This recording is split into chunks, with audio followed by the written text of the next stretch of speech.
This is our behind the scenes look at our haunted house for 2010. Start off here with the pumpkins we haven't carved yet because we've been too busy working on other things. We have our ghosts out front. We have 6 of them. We decided this year to put them in a line instead of in a ring.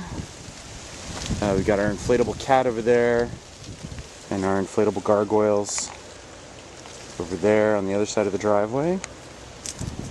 Down front we have the sign we had made this year. We had a homemade sign last year that worked okay, but thought this would look better.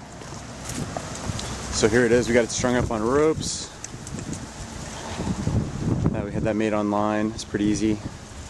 And we got a spotlight for it. Let's see, over here we have the spotlights that we use for the thunder and lightning effects. These will provide the lightning.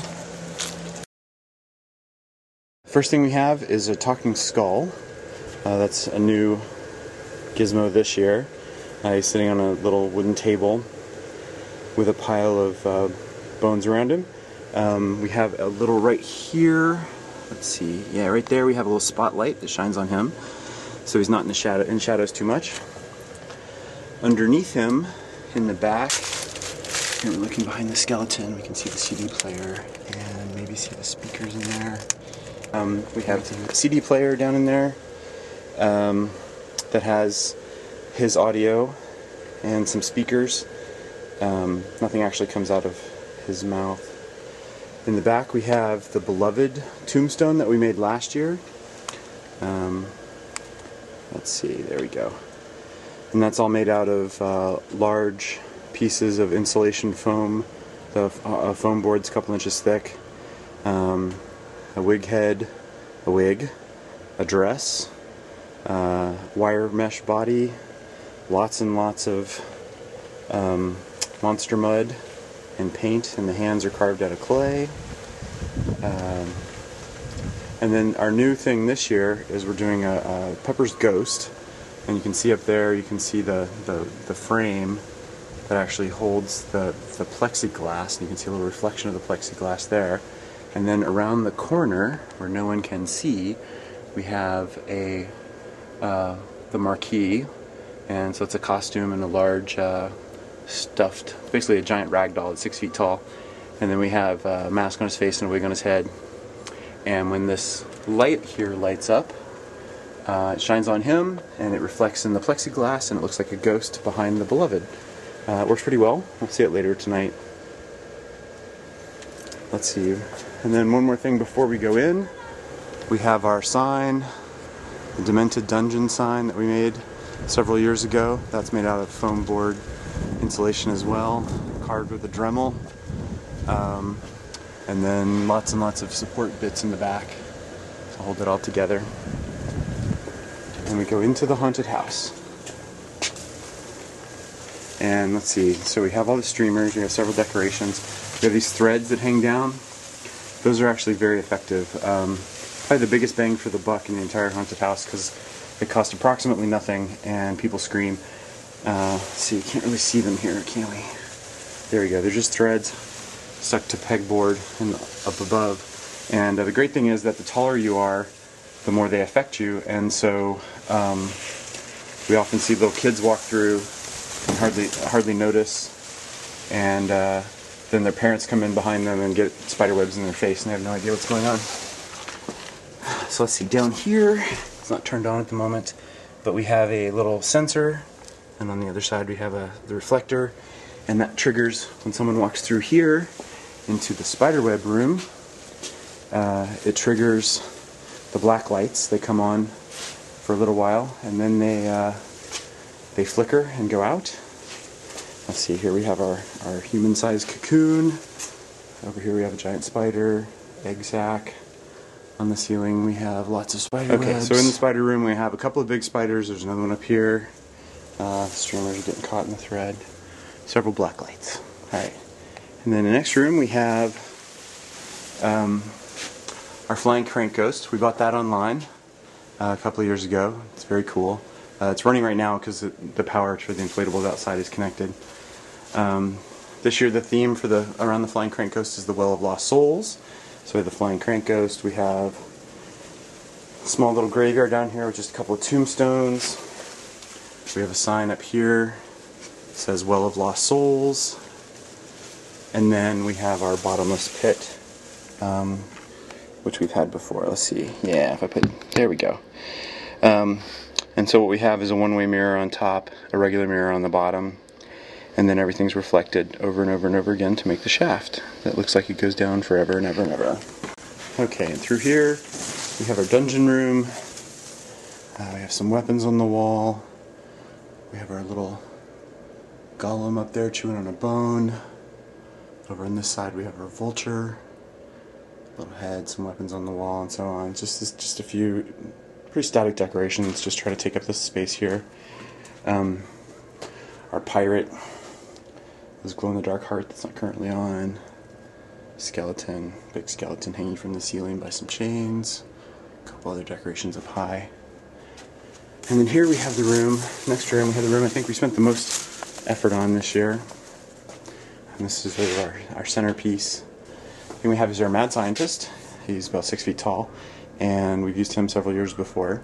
But this year he has new audio, which we recorded ourselves, and he is talking to his wife, the witch, who's about 5 feet tall, and we used her for several years as well.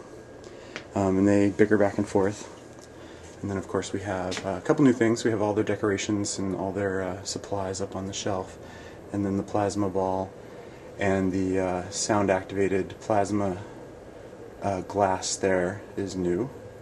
Then we have another row. There's a sleeve stack head in the back. A couple other bottles and stuff we made a few years ago. And then right here we have this Frankenstein head. And Frankenstein has this section on his head on top, right here, that has a bulb. And if you squeeze the bulb, it makes the head, the bit of brain, go up and down, expand. And this year we built a device down here that has a wiper motor on the other side, and then that drives a piston that squeezes the bulb. So there's the piston, and the piston squeezes the bulb that then causes the Frankenstein's head to fluctuate. Let's go back to the, now we got the flashlight, let's go back to the props. All the bottles, some of which we made a couple years ago. And then there's our sleeve stack head. Let's see, we got the witch. We can see her a little better now. And of course she has her cauldron that also spins while she's talking. And like I said, they have their own video, or their own audio this year. In the next room we have the horror of disco. We have a disco ball. We have these crazy mirrors on the sides, up high, down low. Yeah, there's the mirror. And then disco ball. And then on the disco ball we have some lights that we hang from the ceiling. They're just swirly lights that spin around, and then when they reflect off the disco ball, we also give the disco ball a little spin, and it goes crazy and reflects off the ceiling too. There's a secret panel in one of the walls. And if you look up, you can see all the controls behind the beloved. There's the back of the tombstone, and there's one of our prop controllers. That's the CD that plays the skittery noises, a bunch of power for various things. And then there's a shelf, and underneath that shelf, there's more over there. Underneath the shelf there's another big power pack that's controlled by another prop controller. And makes the sleeve stack come on, and makes the lights, the black lights in the spider room go on. Next we have our hallway. We have a mummy that we've had for quite a while. Some weapons and shields and stuff hanging on the wall. Little clattering skull we've had for a long time. A couple other decorations. More weapons. And then we've got this guy. He's about 7.5 feet tall, I guess. And he's got a mask for a head, and a PVC skeleton, and some other costume bits that make out his costume. He just stands there. We thought that was scary enough for him. And then over here, it looks very different in the dark, but we have these two little DVD players that were originally for the kids in the car. they have a DVD that we made from clips that we bought and that we got found on the internet on YouTube of eyeballs, and so single eyeballs, and then because there's two of them they look like eyes and they move together and so on. Another mummy. Decided to use some masks that we had, little heads on spikes. Up here you can see a battery that goes to some more of the little LED spotlights, so the masks are a little easier to see. Then down here we have a mat, which is actually hiding a pressure mat, which triggers the slee stack here. Again, we have the 6-foot-tall ragdoll, and a bit of a PVC skeleton for him, and he has a speaker in his head, and when you step on the mat, the light here comes on, flickers on, and he makes that slee stack sound from the TV show. He goes, and hopefully that'll scare some people. And then we go through our last doorway. We have our monster box, which again is turned on, so the inflatables work. It's got a sensor up there that controls the power. When anybody comes in, it takes off the power. Right now it's just running the motor. We go outside so it'll stop. And then back here behind everything, we have the controller. So that white box is connected to is wirelessly connected to the motion sensor above. That little thing with the pointy thing on top is a wireless transmitter. So we have a couple DVD players back here. One of them plays the Monster Box sounds, which weren't playing right now, but it's a loud thumping and everything. And the other one plays the sounds for the thunder, which then goes through the thunder and lightning controller here. And the sound comes out to the wireless transmitter, which transmits out to speakers in the yard. And the thunder and lightning controller also controls the power to the lights outside that we talked about before, that then flicker on the house in time with the lightning sound or the thunder sounds. And they also control the light for the marquee that we talked about before. Let's see if we can. Yeah, I don't know what we can see from here. Oh, that's funny. That's a reflection in the glass of the driveway. But the light for the marquee inside here is also controlled by the thunder, and so he lights up, and his reflection shows only when the thunder is going. And we got one last shot of the entire maze from up high. And you can see the garage door openers and see all the PVC pipes that hold everything together, all the walls. And see a lot of the stuff there.